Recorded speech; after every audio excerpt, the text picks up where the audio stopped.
Everyone in the bustling town of Maplewood hurried past the ragged man sitting on the freezing corner until the worst winter storm of the century struck, and one young woman's simple act of courage unraveled a secret that had been buried for 30 long years. Welcome back to the fireside, my dear friends. The embers are glowing, the tea is warm, and I have a wonderful tale to share with you tonight. If you enjoy stories that warm the heart and leave you with a valuable lesson, subscribe to Nanny Granny's Golden Tales and become part of our storytelling family. And tell me in the comments where you're watching from. I love reading every comment. Our story begins with Clara. Clara was a young woman with a heart as soft as the dough she kneaded every morning. She owned the Hearthside Bakery, a tiny, struggling shop that had been in her family for 3 generations. The bakery smelled of cinnamon, roasted almonds, and the sweet yeast of rising bread.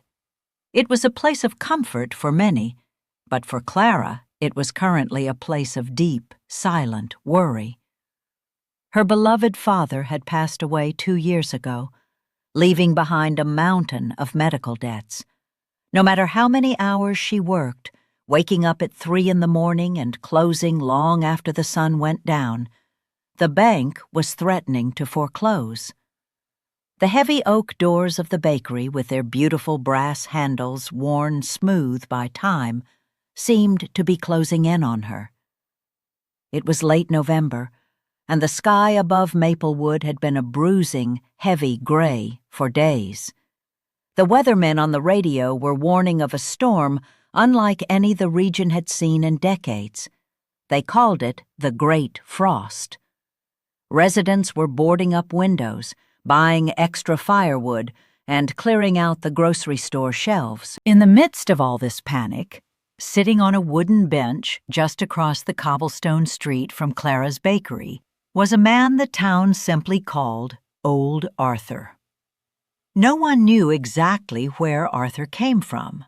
He was a fixture of the town square, a quiet, hunched figure in a tattered gray wool coat that was far too thin for the biting wind. His beard was wild and white, and his eyes were always cast downward, looking at the frozen puddles on the ground. People walked past him with their heads ducked down, clutching their heavy scarves, pretending not to see him. Clara, however, always saw him. Every evening, when she swept the front step, she would wrap up a few unsold pastries in wax paper and leave them on the edge of the bench. Arthur never spoke to her. He only offered a slight, trembling nod.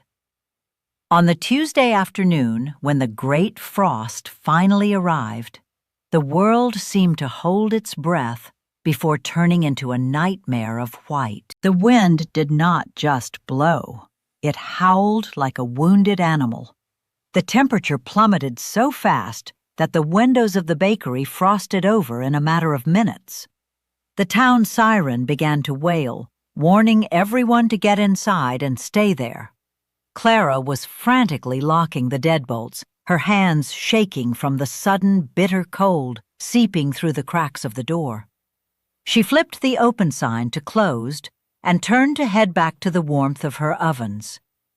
But as she wiped away a patch of frost from the front window, her breath caught in her throat. Across the street, the wooden bench was covered in a thick layer of snow, but a dark shape was still huddled on it. It was Arthur. He hadn't moved. The snow was piling up on his shoulders, and the wind was viciously tearing at his thin gray coat. He looked like a statue, completely frozen in place. Clara knew what the weather reports had said. Anyone left outside tonight would not survive until morning. The cold was lethal. She looked at her warm, safe bakery, the glowing embers in the brick oven, and then back at the freezing man. Her heart hammered against her ribs. She remembered her father's words, spoken to her when she was just a little girl learning to bake.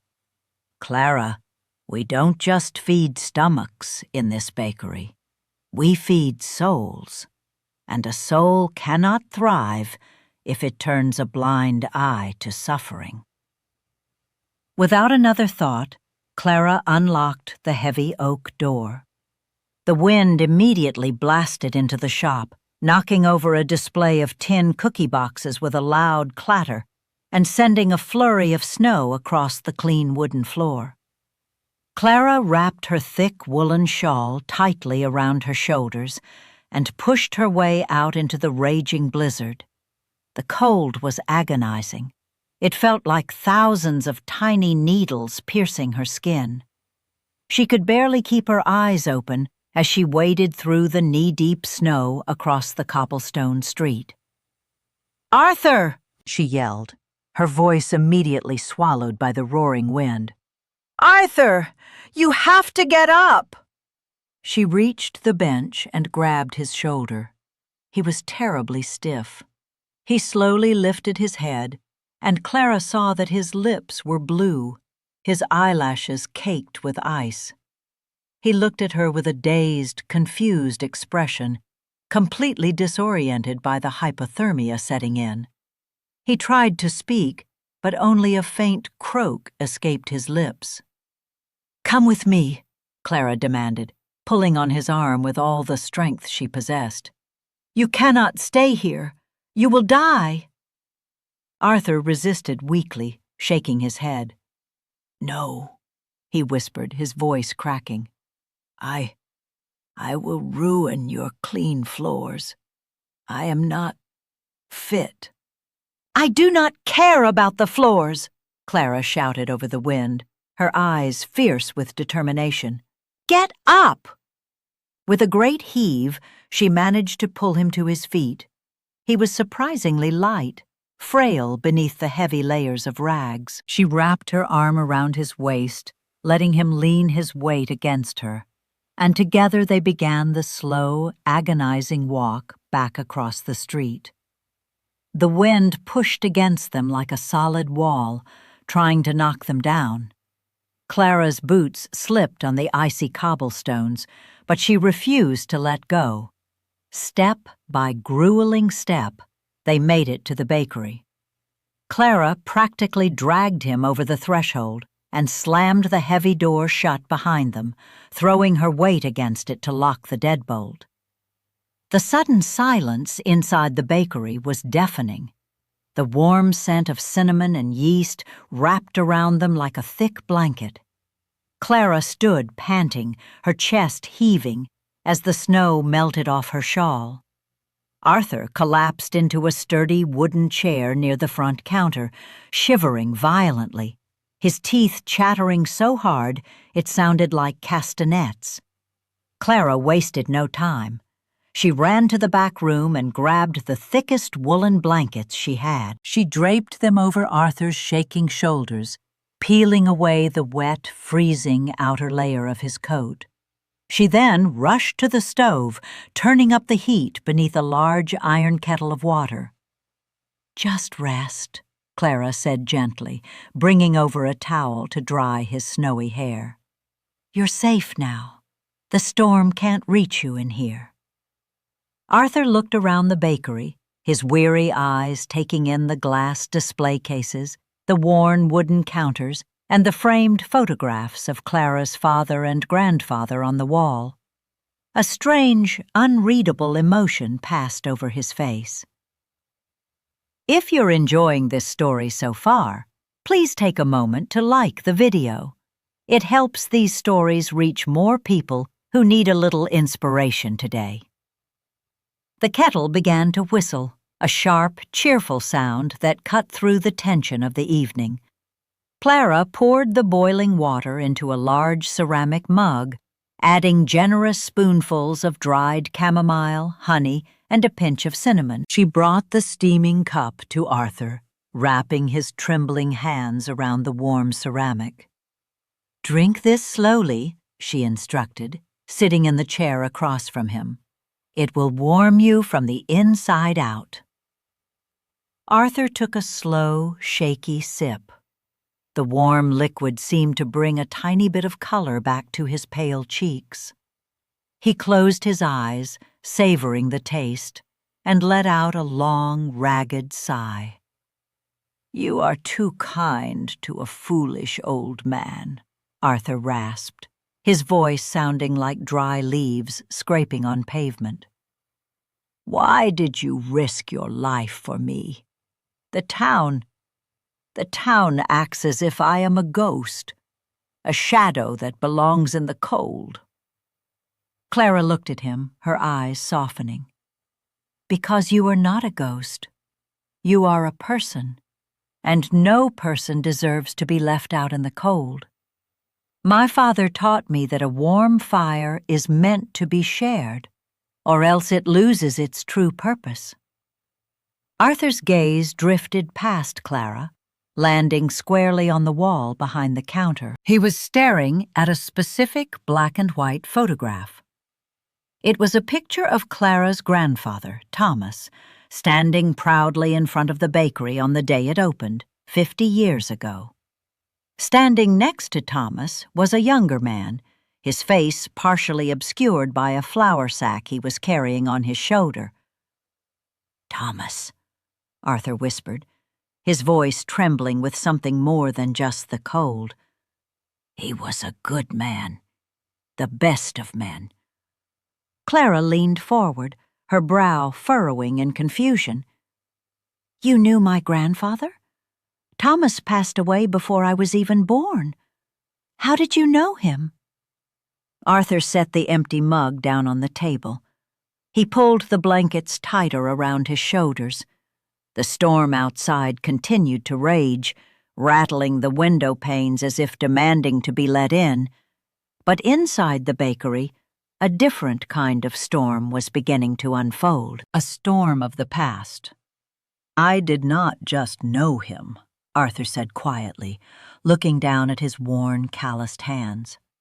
"I worked with him, long ago before the world broke my spirit, and before I lost everything that mattered." Clara listened in stunned silence.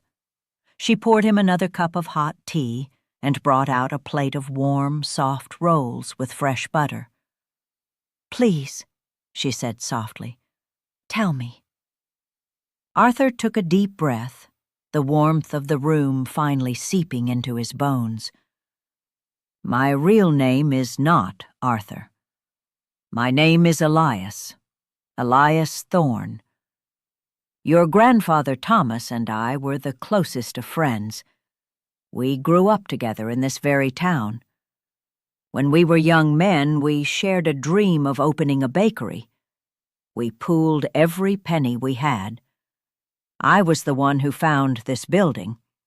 It was an old, abandoned blacksmith shop back then. We worked day and night, scrubbing the soot from the brick walls, building these very ovens with our own hands." Clara gasped softly. You helped build the Hearthside Bakery? But my father never mentioned an Elias. He only ever spoke of Grandfather Thomas building it from the ground up." Elias nodded slowly, a deep sorrow settling in his eyes. "I do not blame him for erasing my name from the history of this place. I deserved it. You see, Clara, we opened the bakery, and for the first 3 years it was glorious. We were successful. The town loved our bread. But I was foolish. I was young, arrogant, and impatient. I wanted to expand, to open bakeries in the city. Thomas wanted to stay here, to keep it small and focused on the community." Elias looked up at the ceiling, fighting back tears. "I got involved with the wrong people. I took out secret loans against the bakery's deed, convinced I could double our money in the city markets. Instead, I lost it all, every single penny. The men I borrowed from came to collect, and they threatened to take the bakery." Clara sat frozen, the story weaving around her like a spell. She had always wondered why her grandfather had struggled so much financially in his later years. a burden that had been passed down to her father and now to her. Thomas found out what I had done, Elias continued, his voice breaking. He didn't yell, he didn't strike me, though I deserved it. He simply emptied his entire life savings, sold his family home, and paid off my debts to save the bakery. He saved my life. But in doing so, he ruined his own financial future. The shame was too much for me to bear. I couldn't look him in the eye. So one night, I packed a small bag and ran away. I left my best friend to clean up my mess. Outside, a massive gust of wind shook the building, causing the lights to flicker ominously before returning to a steady, warm glow. I wandered for years, Elias whispered, from city to city, working odd jobs, always running from the guilt. I lost my family, my pride, my direction. Life beat me down until I became the invisible man you see before you. A few years ago, knowing my time in this world was drawing short, I wandered back to Maplewood. I just wanted to look at the bakery one last time, to see if it had survived my foolishness. He looked directly at Clara, his eyes filled with tears. I saw you through the window. I saw how you worked the dough, exactly the way Thomas used to. I saw the kindness in your face. I heard the town talking about how the bakery was struggling, how you were drowning in your father's medical debts. And the guilt, it crushed me all over again. I felt I didn't even have the right to walk through that door and apologize. Clara reached across the table and gently took Elias's rough, cold hand in hers. Elias, my grandfather was a man of deep faith and forgiveness. If he were here today, he would not want you sitting in the freezing cold, punishing yourself for a mistake made half a century ago. He would have invited you in, just as I did. Elias shook his head, tears finally spilling over his weathered cheeks. You don't understand, Clara. The burden you carry now, the debts, they are the echoes of my mistakes. If I hadn't ruined Thomas's finances, your family would have had a cushion. Your father wouldn't have left you with this struggle. It is my fault the bank is threatening to take this place. Clara squeezed his hand. No. The medical system is broken, and times are hard. You cannot carry the weight of the whole world on your shoulders, Elias. What happened back then is in the past. What matters is right now. Tonight, you are not a shadow. You are a guest in my home, in the bakery you helped build.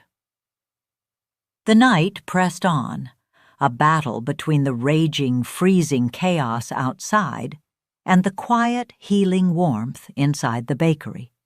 Clara and Elias stayed up for hours.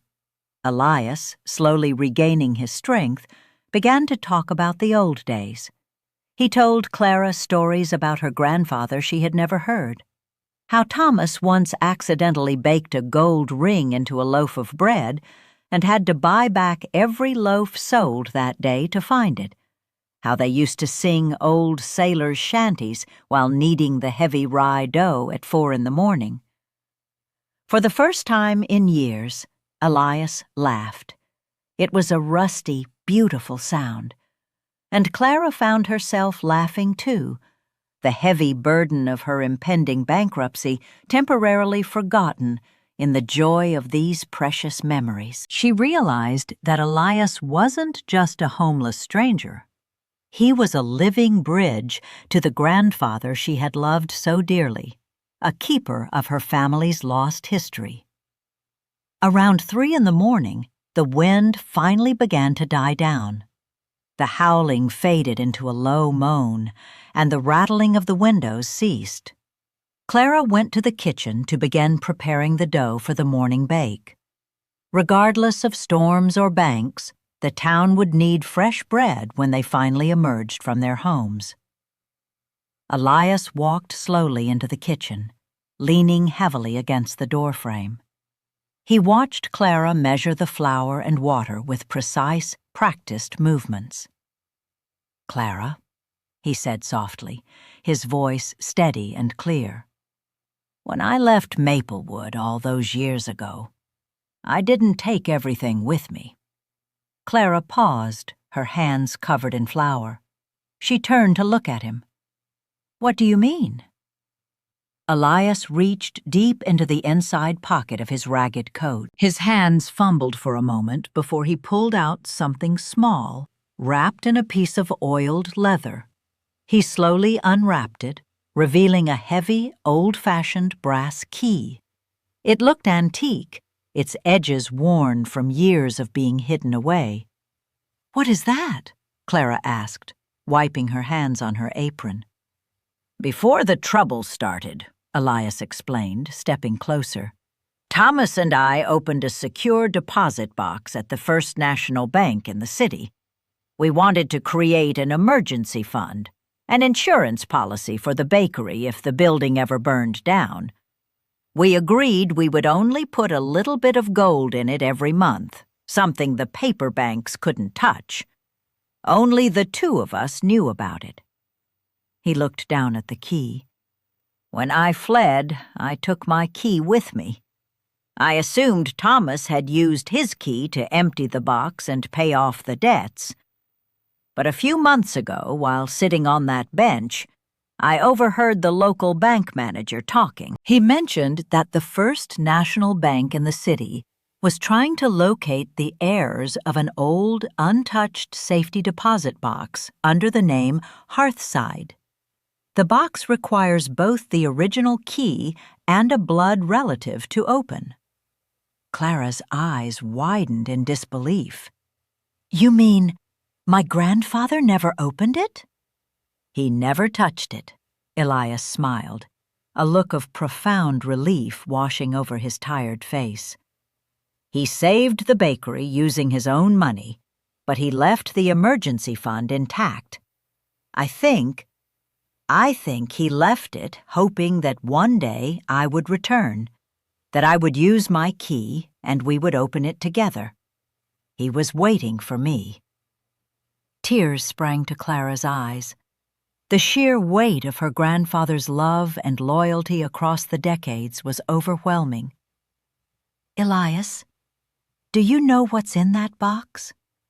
"I know exactly what we put in it for 3 years," Elias said, pressing the brass key into Clara's hand and closing her fingers around it.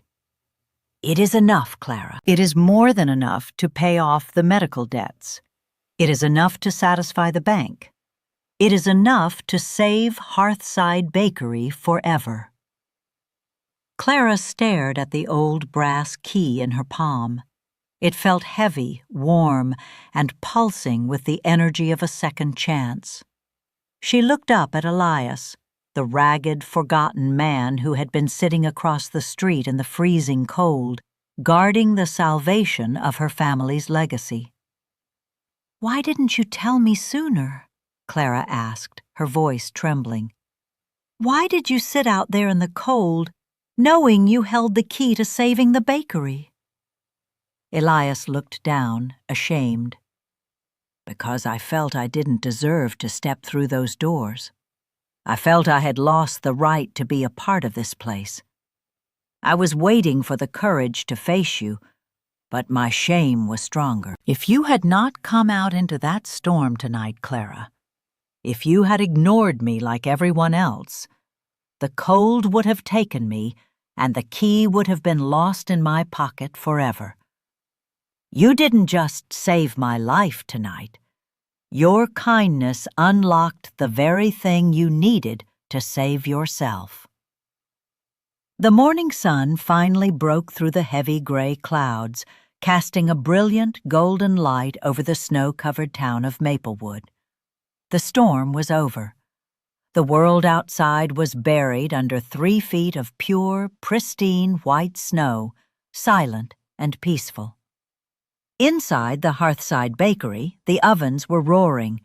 The smell of fresh, warm bread drifted out into the crisp morning air as Clara opened the front doors to let the sunlight in. That day, Clara did not open the bakery alone. Standing beside her behind the counter, wearing a clean, white flower apron that belonged to her father, was Elias. He stood a little taller, his eyes bright with a renewed sense of purpose. The townspeople who managed to dig themselves out of the snow came to the bakery seeking warmth and bread, and they were stunned to see old Arthur, clean-shaven and smiling, serving them alongside Clara. Later that week, Clara and Elias traveled to the city. The brass key turned smoothly in the lock of the old deposit box. Inside, just as Elias had said, was a collection of gold coins and bonds that had accumulated massive interest over 50 years. It was a fortune. It was a legacy of friendship, forgiveness, and hope. Clara paid off the bank in full. The threatening letters stopped.